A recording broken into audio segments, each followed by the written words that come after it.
What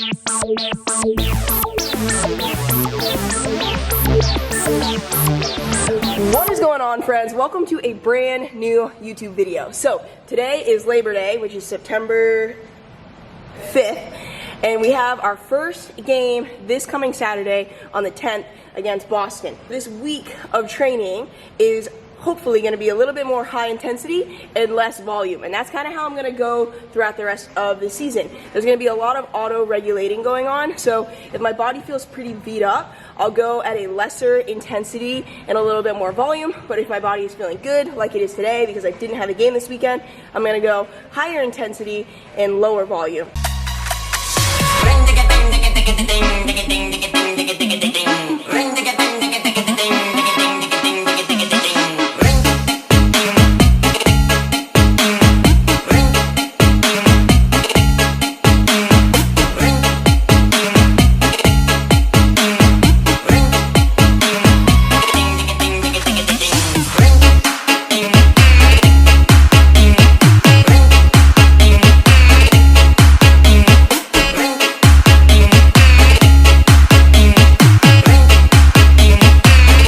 So what does training at a higher intensity and a lower volume look like exactly? So higher intensity is around like the 85% range, and the low volume is going to be like 1 to 2 sets of around like 2 to 3 reps. Because it's Monday, I still have like 4 days until my game, so I can get away with a little bit of extra volume after doing my main lifts without being too sore for actual game day. So next up, we're just gonna do some like bodybuilding style stuff, doing curls, shoulder raises, and chest supported rows. Still not gonna go crazy with the volume, probably gonna do again 1 to 2 sets, maybe around 8 reps for each. Just got home from the gym, and now it's time for the post-workout meal. I've got oats with some frozen blueberries in this bowl, and then I'm gonna put my scoop of creatine in, as well as some chocolate protein from BPN. You can't go wrong with just a classic chocolate. Nice and fudgy. I also cooked the oats in chocolate milk. It's a good way to get some extra carbs in there without leaving you super duper full.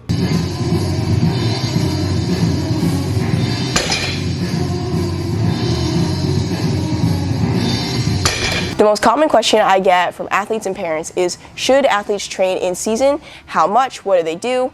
Short answer, yes, you should still train in season. Longer answer is, athletes should aim for at least 1 weight room session a week, and ideally 2. It's all about managing stress through our workouts with the load and intensity in relationship to the practices and the game schedule. You don't need a ton of volume when you're in season, you just need enough to elicit a stimulus. So we're still gonna get stronger, we're still gonna get more powerful. That way, when it comes to the game, they are still improving throughout the season for what matters most, which is playoffs. So yes, athletes should still train during the season. All right, it is 12:22. I just got home from practice. I'm trying to be really quiet because Zoe is asleep, and so is Bruno. He'll go crazy anyways when I walk in the room. I am about to make up some peak sleep for myself. It is BPN's sleep aid. It doesn't help you fall asleep, but it helps improve the quality of the sleep that you're gonna get. This is something I have recently added into my routine, knowing that my schedule is going to be very crazy this fall. And when I first started taking it, I had some weird results that I can talk about when it's not midnight, but I still stayed consistent with it, and I can definitely tell the difference when I do take it in the quality of my sleep. So practice is good. I'm going to drink this literally with like that much water, and I'm gonna go to bed. So I will see you tomorrow morning. Good morning. I got about 6.5 hours of sleep last night, which is not ideal, but it's manageable for me. I had a little bit of caffeine. I'm trying not to become too reliant on it during this sprint of a season in my life, but when you're traveling 4 hours every Tuesday, Thursday, and Saturday, I'm gonna need a little pick-me-up. Right now, I am driving to Portland to meet with this guy named Stan Schofield. He owns Schofield Sports Performance, and that's like probably the biggest sports performance gyms in southern Maine, probably in Maine. So I'm very excited to chat with him. I don't really know what we're going to chat about, but I think it's essentially just a chance for us to talk shop, talk methodologies, and potentially working together in the future. I'm a little bummed because there was an accident, so I'm going to be late, and I don't like being late. I feel like it's disrespectful of other people's times.